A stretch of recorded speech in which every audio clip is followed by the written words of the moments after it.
Good morning all of you.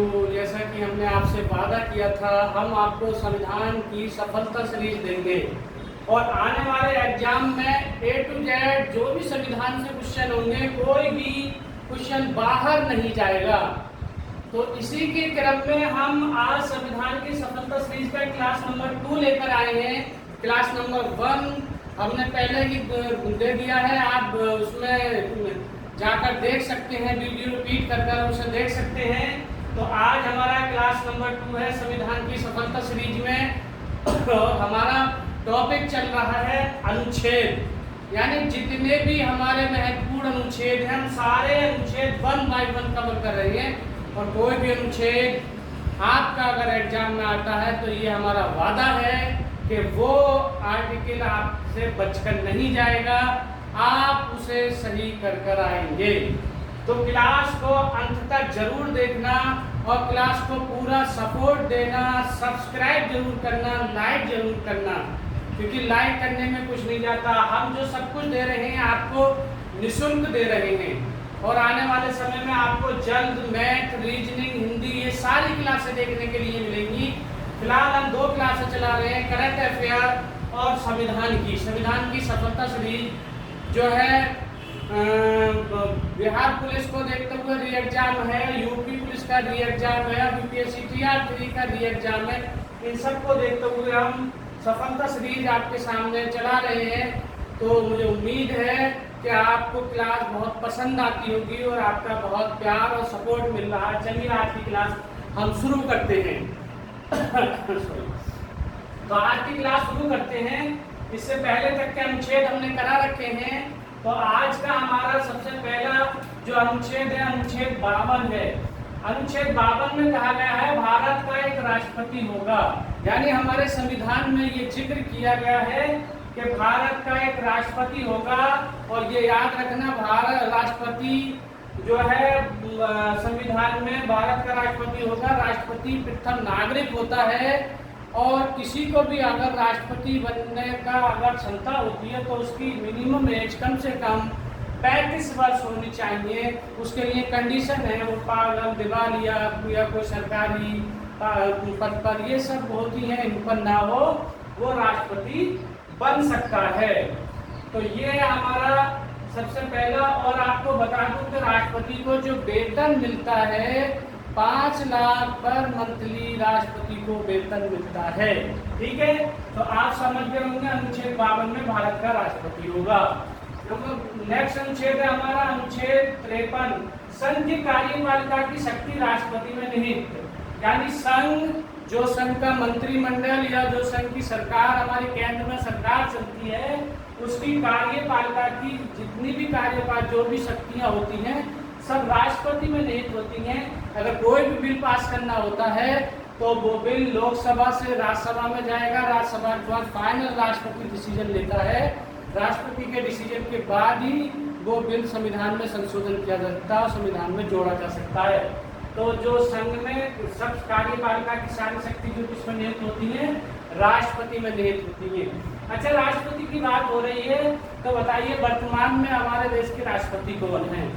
तो मैं बता देता हूँ, वर्तमान में हमारे देश की राष्ट्रपति द्रौपदी मुर्मू है और ये 15वें नंबर की राष्ट्रपति है। नंबरिंग बहुत पूछ लिया जाता है, तो 15वें नंबर की राष्ट्रपति जो है द्रौपदी मुर्मू है। तो इस चीज को आप ध्यान रखेंगे सही तरीके से। नेक्स्ट है हमारा अनुच्छेद 54, राष्ट्रपति का निर्वाचन। राष्ट्रपति का निर्वाचन मतलब किस तरीके से राष्ट्रपति को चुना जाता है।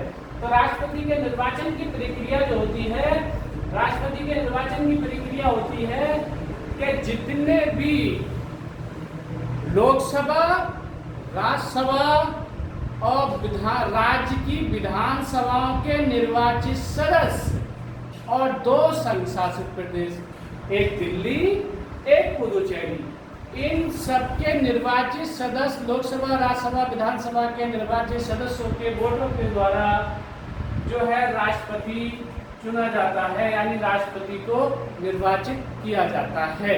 समझ गए होंगे आप। कभी कभी आ जाता है कि लोकसभा, राज्यसभा के सभी सदस्य, तो सभी सदस्य को लगा देना, अगर ऐसा ऑप्शन आए। सभी सदस्य का केस होता है उपराष्ट्रपति के सेंस में, यानी जो है सभी सदस्य का मतलब होता है इसमें मनोनीत सदस्य भी आ जाती है। तो मनोनीत सदस्य इसमें नहीं होते हैं, इसमें केवल निर्वाचित सदस्य होते हैं जो जनता द्वारा चुने जाते हैं, उन्हीं से राष्ट्रपति चुना जाता है। यानी हम जिन्हें डायरेक्ट चुनते हैं वो इनडायरेक्ट राष्ट्रपति को चुनते हैं। ठीक है, नेक्स्ट है अनुच्छेद 61, राष्ट्रपति पर महाभियोग चलाने की प्रक्रिया। देखिए अनुच्छेद 61 बहुत महत्वपूर्ण और ये अमेरिका के संविधान से लिया गया है। राष्ट्रपति पर महाभियोग चलाने की प्रक्रिया क्या होती है?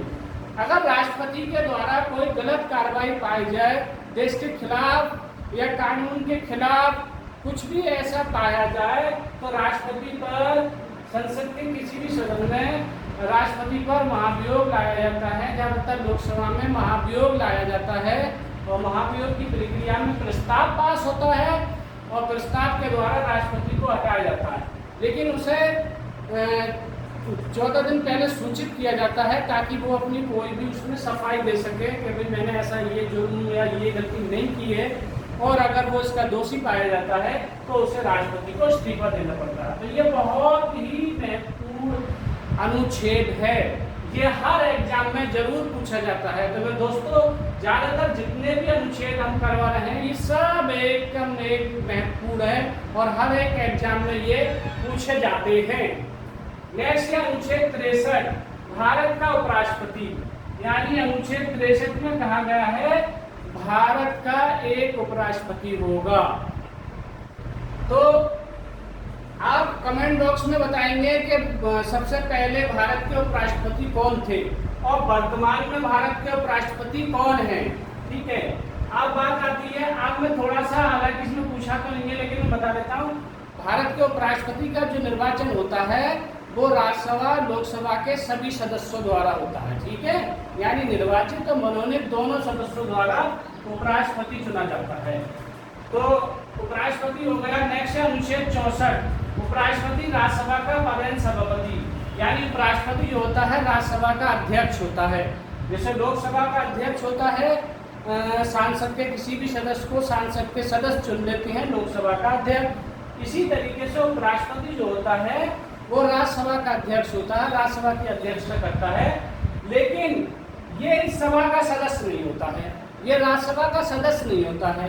ये चीज याद रखेंगे आप। ओके, ये चीज याद रखेंगे। अगर आप क्लासों को, जो भी क्लासें हम आपको सफलता श्री दे रहे हैं और अगर आपने ध्यान से देखते रहे, पूरी क्लासें देख ली आपने, तो ये हमारा वादा है कि आपका एक भी क्वेश्चन छूटेगा नहीं पेपर में।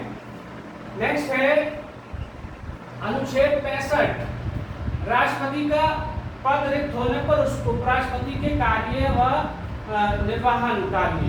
तो यानी अगर राष्ट्रपति का पद रिक्त होता है तो उस रिक्त पद पर उपराष्ट्रपति कार्य करता है। अनुच्छेद 65 में कहा गया किसी कारणवश राष्ट्रपति अनुपस्थित रहे तो उपराष्ट्रपति को कार्यभार सौंपा जाता है, या दुखद परिस्थिति में राष्ट्रपति एक्सपायर यानी डेट हो गई हो तो उसकी जगह पर उपराष्ट्रपति कार्य करता है। ठीक है, तो ये चीज याद रखेंगे, ये अनुच्छेद 65 में कहा गया है। नेक्स्ट है अनुच्छेद 72। अनुच्छेद 72 बहुत ही इंपॉर्टेंट है अपने आप में। अनुच्छेद 72 में कोई व्यक्ति सारे कोर्ट और कचहरी के दरवाजे खटखटा लेता है जब उसे कहीं से न्याय नहीं मिल पाता और उसे ये उम्मीद होती है मैं निर्दोष हूँ, तो वो अपने रिक्वेस्ट राष्ट्रपति के पास जाता है और कहता है अब आपके सिवा मेरा कोई नहीं है, आप ही मेरा साथ दो। तो साथ दो का मतलब है 72। अनुच्छेद 72 के तहत राष्ट्रपति को मृत्युदंड, क्षमा या कोई भी मुकदमा जो भी हो उन्हें क्षमा करने की शक्तियां जो है वो राष्ट्रपति के पास है। यानी राष्ट्रपति अगर उसे निर्दोष समझ पाता है तो राष्ट्रपति उसे क्षमा कर सकता है मृत्युदंड से। तो इतनी पावर राष्ट्रपति को दी गई है। ओके, नेक्स्ट है अनुच्छेद 74। अनुच्छेद 74 भी अपने आप में बहुत इंपॉर्टेंट है। इसमें कहा गया राष्ट्रपति को सलाह देने के लिए मंत्रिपरिषद, यानी जो मंत्री परिषद होगी, कैबिनेट मंत्रालय में मंत्री परिषद होती है, वो राष्ट्रपति को समय समय पर सलाह देगी।